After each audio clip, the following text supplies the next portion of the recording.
Hi everyone, it's Jill from Knit Sisu here, and I am going to show you how to do the little flower design that is in the new local yarn store day 2022 shawl.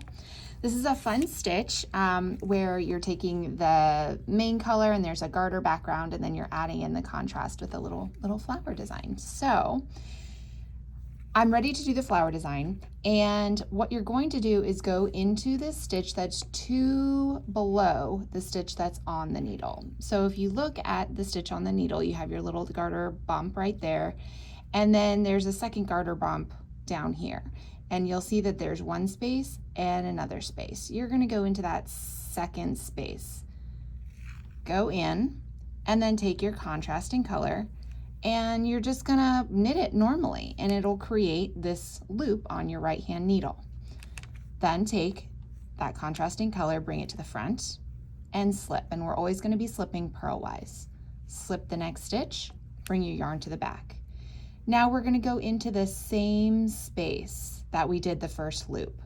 So you go in, wrap around, come through, and then do the same slips. Yarn to the front, slip the next stitch, yarn to the back. And then you're going to go into the same space, and this is going to feel a little counterintuitive because it feels like you're going backwards a little bit, and you are, but you can do it. Needle in, wrap around, come through, and then you're going to, in the pattern tells you to knit the next three, so you'll knit using your main color. So I'll show you that one more time, and then we'll flip around to the wrong side and show you how to close these stitches. So knit two below,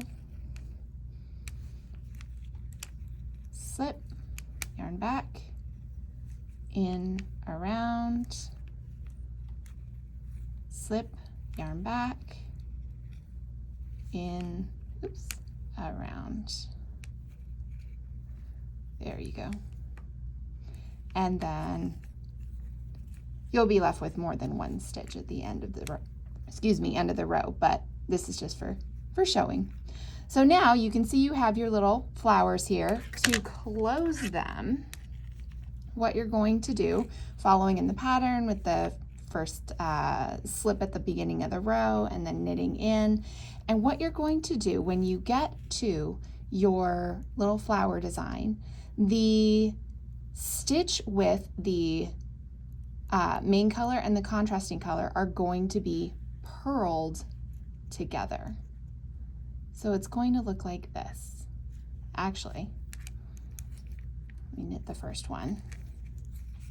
When you get to the flower, yarn to the front, you're going to purl the two together. So you're always going to see your contrast and then your main. Purl the two together. Contrast and main. Purl the two together, contrast and main, purl the two together.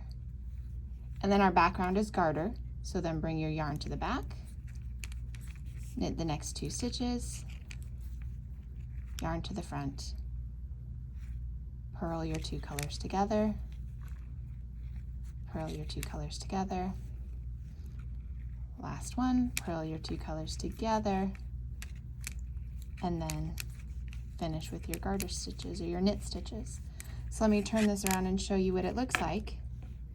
You get a very pretty, very pronounced contrast color flower, and kind of the little base of the flower gives you a small eyelet. And the reason why you don't lose any stitches, your stitch count stays the same, is when you're on the right side and you add that those contrasting colors, you're adding 3 stitches to the row. And so on the wrong side, when we go back, when we purl those two colors together, we even out our stitch count. So you don't have to worry about stitch count. Hope you have fun with this. Let us know if you have any questions, and happy local yarn store day.